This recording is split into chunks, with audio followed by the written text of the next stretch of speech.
and girls, welcome back.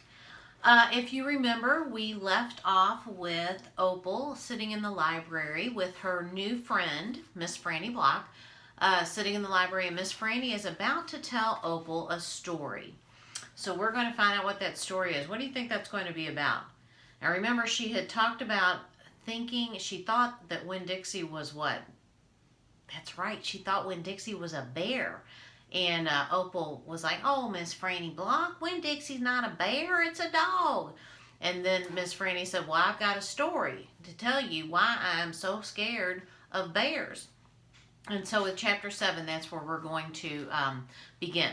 Okay? So chapter 7, we're on page 45. I'll give you just a second to get there. Okay? You're ready for the day? You got up, ate a little something, brushed your teeth, brushed your hair. Good. Okay. All right, chapter 7. Now, this is Miss Franny talking, okay? Back when Florida was wild, when it consisted of nothing but palmetto trees and mosquitoes so big they could fly away with you, Miss Franny Block started in, and I was just a little girl, no bigger than you. My father, Herman W. Block, told me that I could have anything I wanted for my birthday, anything at all. Miss Franny looked around the library. She leaned in close to me. "I don't want to appear prideful," she said, "but my daddy was a very rich man, a very rich man." She nodded and then leaned back and said, "And I was a little girl who loved to read. So I told him, I said, 'Daddy, I would most certainly love to have a library for my birthday. A small little library would be wonderful.'" "You asked for a whole library?" "A small one," Miss Franny nodded. "I wanted a little house full of nothing but books, and I wanted to share them too. And I got my wish. My father built me this house, the very one we are sitting in now. And at a very young age, I became a librarian. Yes, ma'am." "What about the bear?" I said. "Did I mention that Florida was wild in those days?" Miss Franny Block said. "Uh-huh, you did." "Well, it was wild. There was wild men and wild women and wild animals." "Like bears?" "Yes, ma'am, that's right. Now, I have to tell you, I was a little Miss Know-It-All. I was a Miss Smarty Pants with my library full of books. Oh, yes, ma'am, I thought I knew the answers to everything. Well, one hot Thursday, I was sitting in my library with all the doors and windows open and my nose stuck in a book when a shadow crossed the desk, and without looking up, yes ma'am, without even looking up, I said, 'Is there a book I can help you find?' Well, there was no answer. And I thought it might have been a wild man or a wild woman, scared of all these books and afraid to speak up. But then I became aware of a very peculiar smell, a very strong smell. I raised my eyes slowly, and standing right in front of me was a bear. Yes, ma'am, a very large bear." "How big?" I asked. "Oh, well," said Miss Franny, "perhaps 3 times the size of your dog." "Then what happened?" I asked her. "Well," said Miss Franny, "I looked at him and he looked at me. He put his big nose up in the air and sniffed as if he was trying to decide if a little Miss Know-It-All librarian was what he was in the mood to eat." And I sat there and then I thought, well, if this bear intends to eat me, I'm not going to let it happen without a fight. No, ma'am. So very slowly and very carefully, I raised up the book I was reading. "What book was that?" I asked. "Why, it was War and Peace, a very large book." War and Peace has like over 1,000 pages in it. It's a huge book. I don't think it's a very large book. I raised it up slowly, and then I aimed it carefully, and I threw it right at that bear, air and screamed, "Be gone!" And do you know what? "No, ma'am," I said. "He went. But this is what I will never forget. He took the book with him." "Nuh-uh," I said. "Yes, ma'am," said Miss Franny. "He snatched it up and ran." "Did he come back?" I asked. "No, I never saw him again." Well, the men in town used to tease me about it. They used to say, "Miss Franny, we saw that bear of yours out in the woods today. He was reading that book and he said it sure was good, and would it be all right if he kept it for just another week?" "Yes, ma'am, they did tease me about it," she sighed. "I imagine I'm the only one left from those days. I imagine I'm the only one that even recalls that bear. All my friends, everyone I knew when I was young, they're all dead and gone." She sighed again. She looked sad and old and wrinkled. It was the same way I felt sometimes, being friendless in a new town and not having a mama to comfort me. I sighed too. Winn Dixie raised his head off his paws and looked back and forth between me and Miss Franny. He sat up and showed Miss Franny his teeth. "Well, now look at that," she said. "That dog is smiling at me." "It's a talent of his," I told her. "Well, it's a fine talent," Miss Franny said. "A very fine talent." And she smiled back at Winn Dixie. "Well, we could be friends," I said to Miss Franny. "I mean, you and me and Winn Dixie. We could all be friends." Miss Franny smiled even bigger. "Why, that would be grand," she said. "Just grand."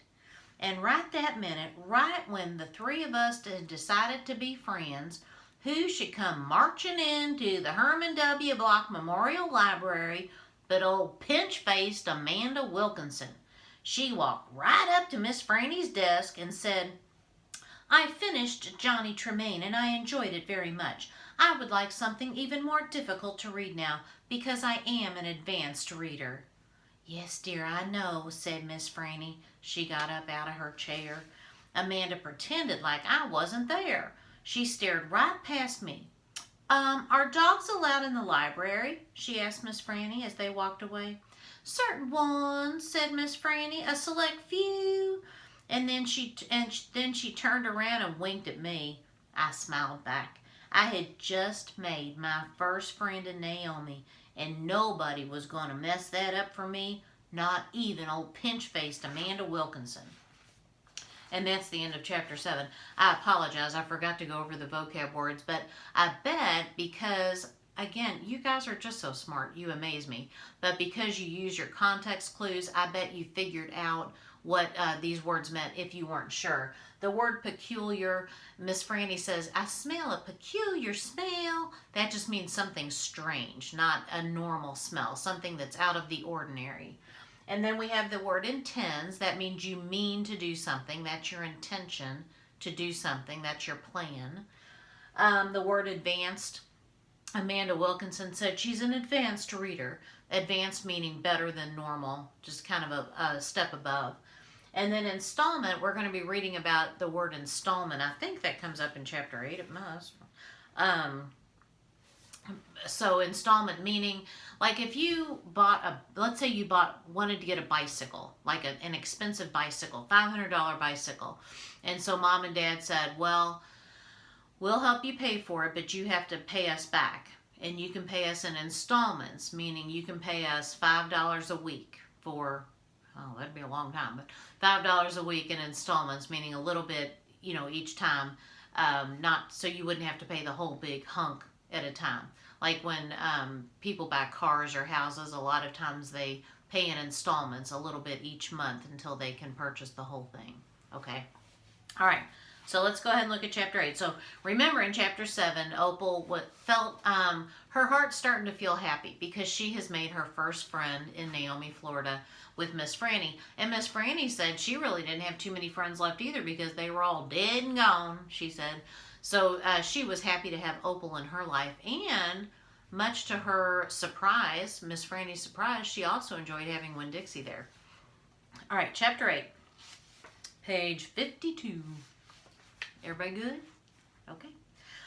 Winn Dixie's bald spots started growing fur, and the fur that had he had to begin with started looking shiny and healthy, and he didn't limp anymore. And you could tell that he was proud of looking so good, proud of not looking like a stray. I thought what he needed most was a collar and a leash. So I went to Gertrude's Pets, where there were fish and snakes and mice and lizards and gerbils and pet supplies, and I found a real handsome red leather collar with a matching leash. Winn Dixie was not allowed to come inside the store. There was a big sign on the door that said, "No dogs allowed." So I held the collar and the leash up to the window, and Winn Dixie, who was standing on the other side of the window, pulled up his lip and showed me his teeth and sneezed and wagged his tail, something furious. So I knew he absolutely loved that leash and collar combination. But it was very expensive. I decided to explain my situation to the man behind the counter. I said, "I don't get a big enough allowance to afford something this fancy, but I love this collar and leash, and so does my dog, and I was thinking that maybe you could set me up on an installment plan." "Installment plan?" said the man. "Gertrude!" somebody screamed in a real irritating voice. I looked around. It was a parrot. She was sitting on top of one of the fish tanks looking right at me. "An installment plan," I said, ignoring the parrot. "You know, where I promise to give you my allowance every week and you give me the leash and the collar now." "Well, I don't think I can do that," said the man. He shook his head. "No, the owner, she wouldn't like that." He looked down at the counter. He wouldn't look at me. He had thick black hair, and it was slicked back like Elvis Presley's. He had on a name tag that said Otis. "Or I could work for you," I said. "I could come in and sweep the floors and dust the shelves and take out the trash. I could do that." I looked around Gertrude's Pets. There was sand and sunflower seed shells and big dust bunnies all over the floor. I could tell that it needed to be swept. Said Otis. He looked down at the counter some more. "Gertrude!" the parrot screamed again. "I'm real trustworthy," I said. "I'm new in town, but my daddy is a preacher. He's the preacher at the Open Arms Baptist Church in Naomi, so I'm real honest. But the only thing is, Winn Dixie, my dog, well, he would have to come inside with me, because if we get separated for too long, he starts to howl something terrible." "Gertrude doesn't like dogs," said Otis. "Is she the owner?" I asked. "Yes. No. He finally looked up. He pointed at the fish tank. "That Gertrude, the parrot. I named her after the owner." "Gertrude's a pretty bird!" screamed Gertrude. "Well, she might like Winn Dixie," I told Otis. "Almost everybody does. Maybe he could come inside and meet her, and if the two of them get along, then I could have the job." "Maybe," Otis mumbled. He looked down at the counter again. So I went and opened the door, and Winn Dixie came trotting on inside the store. "No!" screamed Gertrude. "I know it," Otis told her. And then Gertrude got real quiet. She sat on the top of the fish tank and cocked her head from one side to the other, looking at Winn Dixie. And Winn Dixie stood and stared back at her. He didn't hardly move. He didn't wag his tail. He didn't smile. He didn't sneeze. He just stared at Gertrude, and she stared at him. And then she spread her wings out real far and flew and landed on top of Winn Dixie's head. Are you picturing that? "No!" she croaked. Winn Dixie wagged his tail just a little tiny bit, and Otis said, "You can start on Monday." "Thank you," I told him. "You won't be sorry." On the way out of Gertrude's Pets, I said to Winn Dixie, "You are better at making friends than anybody I have ever known. I bet if my mama knew you, she would think you were the best dog ever." Winn Dixie was smiling up at me, and I was smiling down at him. And so neither one of us was looking where we were going, and we almost bumped right into Sweetie Pie Thomas. She was standing there sucking on the knuckle of her third finger, staring in the window of Gertrude's Pets. Now remember, she mentioned Sweetie Pie a few chapters ago because Sweetie Pie goes to the Open Arms Church. So Sweetie Pie has seen Opal, and Opal has seen Sweetie Pie before, but I don't think they've really talked too much. She took her, now remember, she's only 5, and Opal said, still kind of like a baby. She took her finger out of her mouth and looked at me. Her eyes were all big and round. Was that a bird sitting on that dog's head? She asked. She had her hair tied up in a ponytail with a pink ribbon, but it wasn't much of a ponytail. It was mostly ribbon and just a few strands of hair. Yes, I told her. I seen it, she said. She nodded her head and put her knuckle back in her mouth, and then she took it out again real quick. I seen that dog in church too. He was catching a mouse. I want a dog just like it, but my mama won't let me get no dog. She says if I'm real good, I might get to buy me a goldfish or one of them gerbils. That's what she says. Can I pet your dog? Sure, I told her. Sweetie Pie stroked Winn Dixie's head so long and serious that his eyes drooped half closed and drool came out of the side of his mouth. I'm gonna be 6 years old in September. I got to stop sucking on my knuckle once I'm 6, said Sweetie Pie. I'm having a party. Do you want to come to my party? The theme is pink. Sure, I told her. Can this dog come? She asked. Well, you bet, I told her. And all of a sudden, I felt happy. I had a dog. I had a job. I had Miss Franny Block for a friend. And I had my first invitation to a party in Naomi. It didn't matter that it came from a 5-year-old and the party wasn't until September. I didn't feel so lonely anymore. And it's kind of interesting how things can change pretty quickly. So remember, she just a couple days ago felt very lonely, like she didn't have anybody in the world. And she has met Miss Franny at the library. She has Winn Dixie. She's gone into the pet store and she now has a job. So she has something to do, kind of a purpose. She's met Sweetie Pie. So her heart, where before if you picture just an empty heart, it's gradually starting to fill up a little bit with happiness because she's meeting these other people and doing things that make her happy. And kind of like the title, because of Winn Dixie, a lot of this has happened because of Winn Dixie. Isn't that interesting? Okay, so your summaries today. I remembered my paper today. So you've got you can combine chapter 7 and 8, although if you want to do these separately, that's fine. These 2 chapters are very different. So it might be better to do them separately. I've told you you can do them together though, so I'm not going to go back on my word. But if it were me, I would do 2 separate papers. I did this one in one though, but I almost have 2 totally different things. Or if you do it the same, maybe divide the paper in half for the picture. So the first one I said, Opal makes her first friend in Naomi, Florida, Miss Franny Block. And then we switch gears where the chapter switches. Opal tries to get a job at the pet shop. She meets Otis and Sweetie Pie. And that picture would look very different. So again, I think if it were me, I would make 2 separate entries. But I won't ding you on it. If you choose to do just one, that's fine, because that's what I had said. Okay, remember what I said about having a folder to kind of file these papers in would be a great idea, a good way to organize yourself. Remember, that's one of the things we want to work on, is getting things organized, the way you write and draw pictures, everything organized, and the way you keep your papers, everything organized. Okay?